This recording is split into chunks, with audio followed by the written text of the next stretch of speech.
2011 से पश्चिम बंगाल में ममता राज चल रहा है। दशकों से काबिज वामपंथ के लाल किले को ढहाने वाली ममता बनर्जी खुद एक ऐसा अभेद्य किला बन चुके हैं जिसे तोड़ने की कोशिश पिछले कई सालों में कई सूरमाओं ने की, लेकिन ममता दीदी का जलवा बंगाल में कायम रहा। वामपंथियों को तो मानो ममता बनर्जी ने बंगाल की राजनीति में अप्रासंगिक ही कर दिया। ऐसे में मुख्य विपक्ष की जगह अख्तियार की बीजेपी ने ममता बनर्जी को बंगाल की राजनीति में निर्णायक जीत दिलाने में नंदीग्राम का बड़ा योगदान रहा है। नंदीग्राम में ममता बनर्जी के सिपह सालार रहे शुवेंदु अधिकारी इस दौरान साए की तरह ममता बनर्जी के साथ थे। 20 सालों तक ममता बनर्जी के सबसे खास सिपाही रहे शुवेंदु अब बंगाल से ममता राज खत्म करने की कसम खा चुके हैं। 2021 विधानसभा चुनावों में भले ही ममता बनर्जी की पार्टी ने आसानी से बहुमत हासिल कर लिया था, लेकिन खुद ममता बनर्जी नंदीग्राम सीट से अपना चुनाव हार गई थी। उन्हें हराने वाले थे 2 दशकों तक उनके प्रमुख योद्धा रहे शुवेंदु अधिकारी, जो अब बीजेपी में शामिल हो चुके थे। ये 5 साल पुरानी बात थी। इन 5 सालों में शुवेंदु अधिकारी विधानसभा में बीजेपी के सदन के नेता चुने जा चुके हैं। बीजेपी पश्चिम बंगाल के अपने सपने को पूरा करने के लिए एक बार फिर पूरी ताकत से कोशिश कर रही है। इस बार भी ममता बनर्जी के सामने सबसे बड़ी चुनौती होंगे शुवेंदु अधिकारी। देखिए, ममता बनर्जी इस बार भी हारेगी। पिछले बार नंदीग्राम मेरा पास हारी थी, इस बार भी हारना तय है। भवानीपुर भी हारना है। शुवेंदु अधिकारी इस बार भी ताल ठोक कर कह रहे हैं कि ममता बनर्जी फिर हारेंगी। इस बार भी बीजेपी ने शुवेंदु अधिकारी को ममता बनर्जी के खिलाफ चुनावी मैदान में उतारकर बंगाल चुनावों को बेहद दिलचस्प कर दिया है। पश्चिम बंगाल विधानसभा चुनावों के लिए बीजेपी ने अपने उम्मीदवारों की पहली लिस्ट जारी कर दी है। इस सूची के मुताबिक बीजेपी ने शुवेंदु अधिकारी को भवानीपुर सीट से ममता बनर्जी के खिलाफ मैदान में उतार दिया है। इसे बीजेपी की एक सोची समझी रणनीति कही जा रही है। बीजेपी सूत्रों की माने तो पार्टी पिछले कई दिनों से शुवेंदु अधिकारी को भवानीपुर से लड़ाने के बारे में रणनीति बना रही थी। इसके पीछे असली मकसद ममता बनर्जी को अपने निर्वाचन क्षेत्र में उलझाए रखना है। बीजेपी का मानना है कि शुवेंदु अधिकारी के मैदान में होने से ममता बनर्जी को भवानीपुर में अधिक समय देने पर मजबूर होना पड़ेगा, जिससे बाकी बंगाल में उनके चुनाव प्रचार पर असर पड़ेगा। दरअसल शुवेंदु अधिकारी ने पिछले चुनावों यानी 2021 बंगाल विधानसभा चुनावों में ममता बनर्जी को नंदीग्राम सीट पर शिकस्त दी थी। इस बार भी भवानीपुर सीट पर ममता बनर्जी के सामने होंगे शुवेंदु अधिकारी। इसके साथ ही पश्चिम बंगाल विधानसभा चुनावों में भवानीपुर सीट पर सबकी निगाहें टिक गई। भवानीपुर की इस ग्राउंड रिपोर्ट में देखिए कि कैसे बंगाल चुनावों का सबसे बड़ा मैदान भवानीपुर सियासी रंग में रंग रहा है।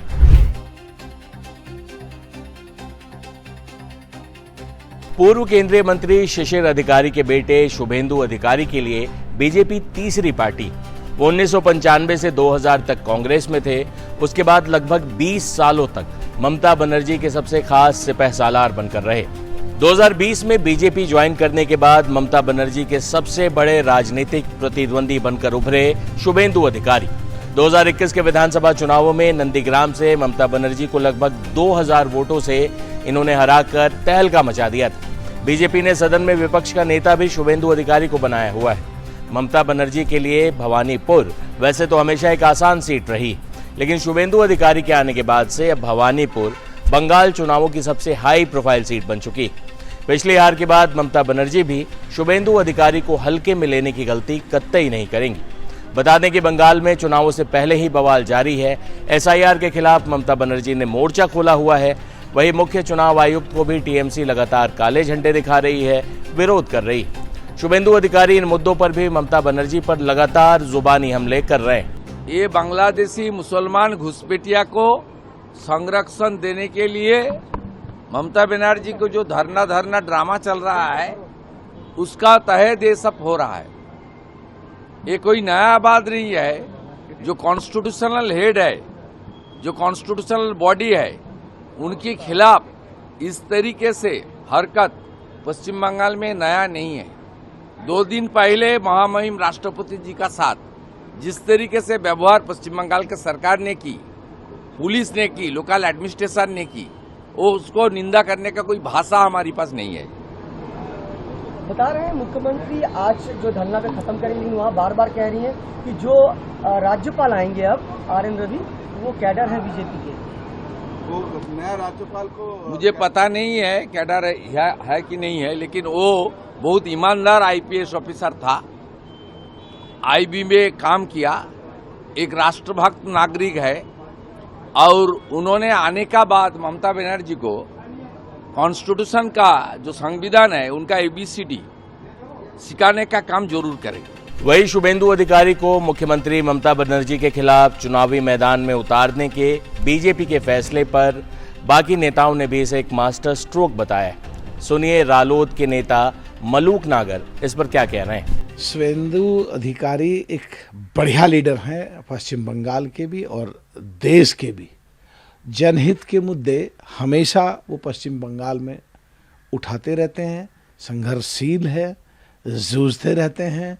और जहाँ जहाँ पश्चिम बंगाल की सरकार या वहाँ की मुख्यमंत्री ममता जी संविधान को टच करती हैं या संविधान से बाहर जाने की कोशिश करती हैं, तो शुभेंदु अधिकारी वहाँ टकरते हैं, जूझते हैं, भिड़ते हैं, लड़ते हैं। उनको पार्टी ने 2 जगह से लड़ने की जिम्मेदारी दी है। कहीं ना कहीं इसका फर्क पूरे पश्चिम बंगाल में पड़ेगा। ममता बनर्जी का कि चाहे मेरे घर पे हमला करो या मुझे मारने की कोशिश करो, मैं फिर भी उठकर खड़ी होंगी, हम सारे हमले झेलेंगे। जो भी कोई लीडर हमले करने की या अपने ऊपर हमले कराने की बात करता है या करती है, इसका मतलब है कि कहीं ना कहीं वो संविधान से बाहर जाकर के और ऐसी मानसिकता को कहीं ना कहीं दिखाता या दिखाती है जो भारत के संविधान के खिलाफ जाती हैं। उनकी सोच खुद की ऐसी है। एसआईआर जब हो रहा था, जब वे जो एक संवैधानिक संस्था है और उसमें माननीय सुप्रीम कोर्ट का आदेश हुआ उसको कंप्लायंस करने के बाद, तो खुद ने कहा लेडीज बाहर निकलो, बेलन और चिमटा उठाओ और हल्ला बोलो। पिछली बार खेलवा होए बा, अब की बार हमला होए बा। तो खुद ऐसा सोचते हो और अपने बारे में कह के अपने दिमाग की सोच को बाहर लेके आते हो, जो साफ दिखाता है कि माननीय सुप्रीम कोर्ट क्यों फटकार लगाता है पश्चिम बंगाल की सरकार को या वहां के चीफ मिनिस्टर ममता जी। कुल मिलाकर शुभेंदु अधिकारी के आने के बाद से अब भवानीपुर बंगाल चुनावों की सबसे हाई प्रोफाइल सीट बन चुकी है। ममता बनर्जी वैसे तो लड़ाका नेता रही हैं, जुझारू हैं और विपक्ष के प्रति कभी नरमी नहीं बरतती। हाल ही में एसआईआर के मुद्दे पर वो सुप्रीम कोर्ट में वकील की तरह दलील करने वाली पहली मुख्यमंत्री भी बनी। ममता बनर्जी से पार पाना आसान नहीं। ऐसे में शुभेंदु अधिकारी की अगुवाई में इस बार पश्चिम बंगाल में क्या होता है, इस पर सबकी नजर रहेगी। वही भवानीपुर सीट भी नतीजे आने तक सबसे अधिक सुर्खियां बटोरने जा रही है। आप क्या सोचते हैं इस बारे में? क्या 15 सालों से पश्चिम बंगाल के मुख्यमंत्री ममता बनर्जी के किले को शुभेंदु और बीजेपी भेद पाएंगे या इस बार भी बंगाल में दीदी का ही खेला चलेगा? आप क्या सोचते हैं? अपनी राय हमें कमेंट बॉक्स में जरूर बताएं। आपकी प्रतिक्रियाओं का हमें इंतजार रहता है। हम उसे अपने अगले वीडियो में शामिल भी करेंगे आपके कमेंट्स को। और देश दुनिया की तमाम खबरों के लिए आपको बने रहना है टाइम्स नाउ भारत डिजिटल के साथ। शुक्रिया।